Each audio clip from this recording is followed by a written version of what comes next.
Hello भाइयों, कैसे हैं आप सभी। उम्मीद ही नहीं पूरा विश्वास है कि आप लोग स्वस्थ होंगे, मस्त होंगे और अपने परीक्षा की 2027 की तैयारी अच्छे तरीके से कर रहे होंगे।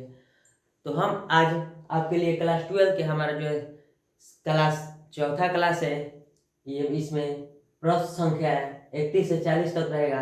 पीछे के प्रश्न हम बता चुके हैं, 1 से 30 तक प्रश्नों को हम बता चुके हैं, और जिसे आप लोग नहीं देखे होंगे तो उसका लिंक आप लोगों को डिस्क्रिप्शन में मिल जाएगा, जाकर देख लीजिएगा। तो चलिए अब आगे के प्रश्नों को देखते हैं और समझते हैं। तो देखिए, जिसमें पहला प्रश्न है प्रश्न संख्या 31। देखिए प्रश्न संख्या 31 क्या है, एक मिनट रुकिए। प्रश्न संख्या 31, ब्रायोफिलम।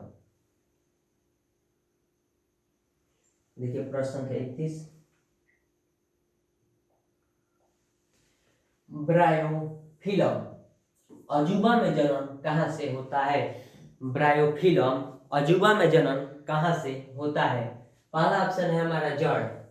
क्या ब्रायोफिलम अजूबा में जन्म जड़ द्वारा होता है? नहीं, अजूबा में जन्म जड़ द्वारा नहीं होता है। दूसरा देखिए तना, तना में अजूबा में जन्म दाना द्वारा भी नहीं होता है। ऑप्शन डी बीज से, अजूबा में बीज द्वारा भी जन्म नहीं होता है। इसका हो जाएगा पत्तियों की कलियों से। अजूबा ब्रायोफिलम में पत्तियों की कलियों से जो होता है जन्म होता है। पत्तियों में पत्तियों द्वारा जन्म ब्रायोफिलम में होता है। और आप तो जानते ही होंगे कि पत्तियों द्वारा होने वाले जन्म पत्तियों द्वारा काय का प्रवर्धन कहलाता है। इसका क्या हो जाएगा आंसर? आंसर हो जाएगा सी, ब्रायोफिलम अजूबा में जन्म होता है तो पत्तियों की कलियों से। चलिए अब अगले प्रश्न को देखते हैं। देखिए अगला प्रश्न क्या है, प्रश्न संख्या 32। प्रश्न संख्या 32 कि प्याज में काई का प्रवर्धन किसके द्वारा होता है। प्याज में काई प्रवर्धन जो होता है किसके द्वारा होता है। तो प्याज में देखिए कंद नहीं होगा, बल्ब, हाँ बल्ब द्वारा प्याज में काई का प्रवर्धन होता है।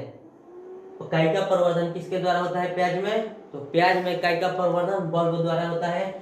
अतः हमारा ऑप्शन बी राइट आंसर हो जाएगा बल्ब। कंद में हो जाएगा आलू, प्रकंद में अदरक या राइजोम, जड़ में हो जाएगा वो क्या बोलते हैं, जड़ में शकरकंद, ठीक। और हो जाएगा कंद में आलू। बल्ब द्वारा काय का प्रवर्धन किस में होता है? तो प्याज में। प्याज में बल्ब द्वारा काय का प्रवर्धन होता है, याद रखिएगा। ये आपके परीक्षा में पूछा हुआ प्रश्न है और 2027 में भी पूछ सकता है।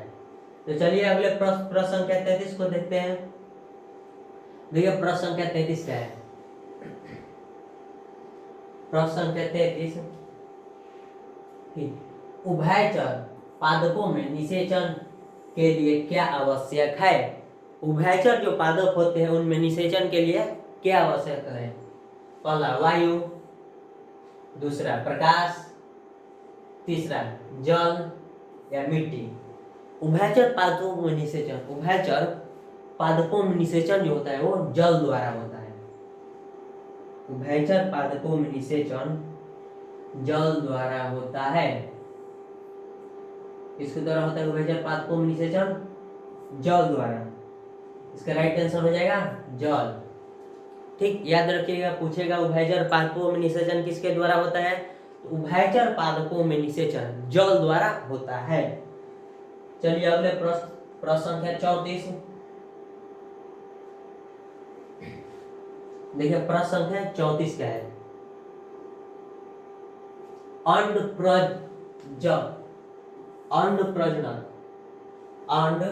प्रजनक प्राणी कौन है। मनुष्य, गाय, मुर्गी और सांप या कुत्ता। अंड प्रजनक प्राणी कौन सा है? इसमें सभी को आंसर पता होगा कि इसका मुर्गी और सांप में अंड प्रजनक, अंड द्वारा जनन होता है। मुर्गी और सांप कौन से प्राणी है? तो अंड प्रजनक प्राणी है मुर्गी और सांप। अतः ऑप्शन सी क्या हो जाएगा राइट आंसर। देखिए अगले प्रश्न संख्या 35।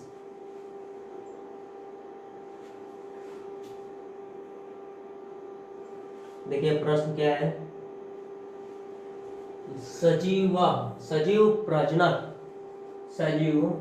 प्रजनक का उदाहरण क्या है?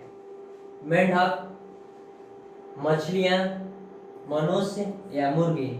इसमें सजीव प्रजनक यानी कि सीधी तौर पर भ्रूण का जनन न कर बच्चे का जनन किसमें होता है? तो इसका हो जाएगा मनुष्य। मनुष्य सजीव प्रजनक प्राणी है। और अंड प्रजनक, ये भी अंड प्रजनक, ये तीनों क्या है? अंड प्रजनक प्राणी तथा मनुष्य सजीव प्रजनक प्राणी है। चलिए अगले प्रश्न, प्रश्न संख्या 36।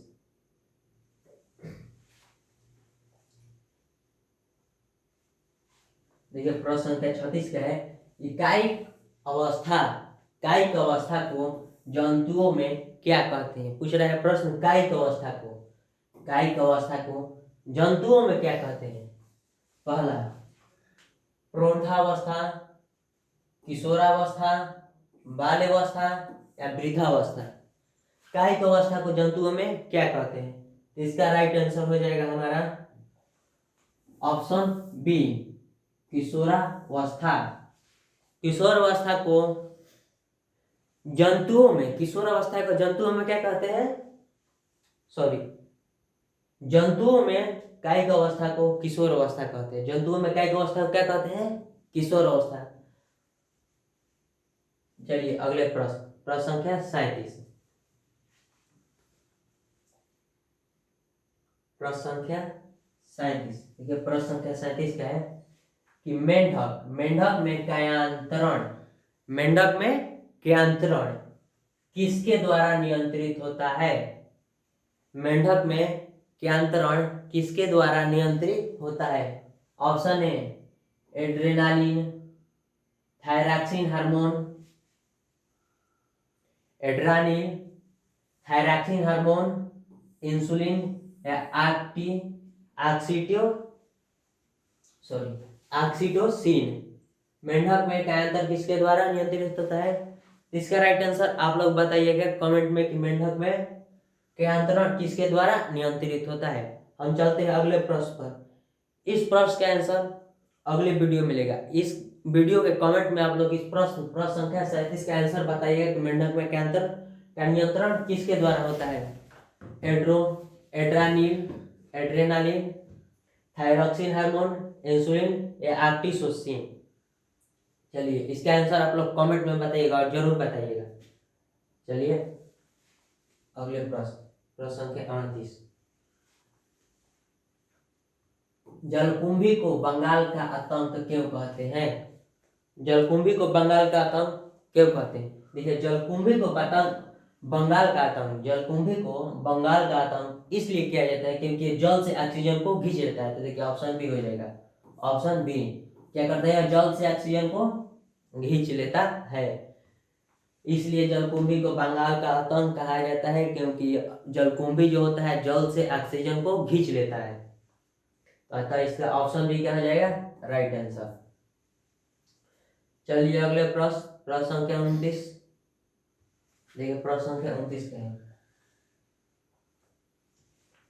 प्रश्न संख्या 29, पुदीना में कायिका प्रवर्धन किसके द्वारा होता है? पुदीना में कायिका प्रवर्धन किसके द्वारा होता है? पहला ऑप्शन जड़, दूसरा कंद, तीसरा शक्कर, चौथा बीज। जो पुदीना में कायिका प्रवर्धन होता है वो शक्कर द्वारा होता है। तो ऑप्शन सी क्या हो जाएगा? राइट आंसर शक्कर। पुदीना में कायिका प्रवर्धन किसके द्वारा होता है? शक्कर द्वारा होता है। चलिए प्रश्न संख्या 40। देखिए प्रश्न संख्या 40,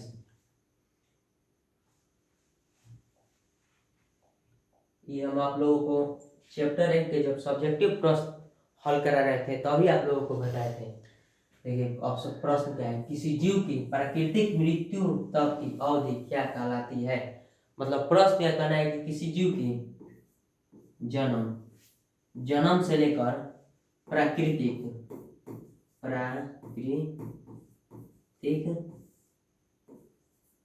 मृत्यु, प्राकृतिक मृत्यु तक की समय अवधि के दौरान, समय अवधि का दौरान को क्या कहते हैं? किसी जीव के जन्म से लेकर उसके प्राकृतिक मृत्यु तक के समय अवधि हम लोग क्या कहते हैं? जीवन काल। समय अवधि के दौरान को क्या कहते हैं? जीवन काल। मतलब ऑप्शन बी क्या हो जाएगा? राइट आंसर जीवन काल। चलिए यहीं पर हमारा आज का वीडियो समाप्त होता है। यदि आप लोगों को अच्छा लगा हो तो अपने दोस्तों के पास शेयर कीजिएगा और लाइक कीजिएगा और चैनल को सब्सक्राइब कर लीजिएगा। और हाँ, प्रश्न संख्या 37 का आंसर आप लोग जरूर कमेंट में बताइएगा।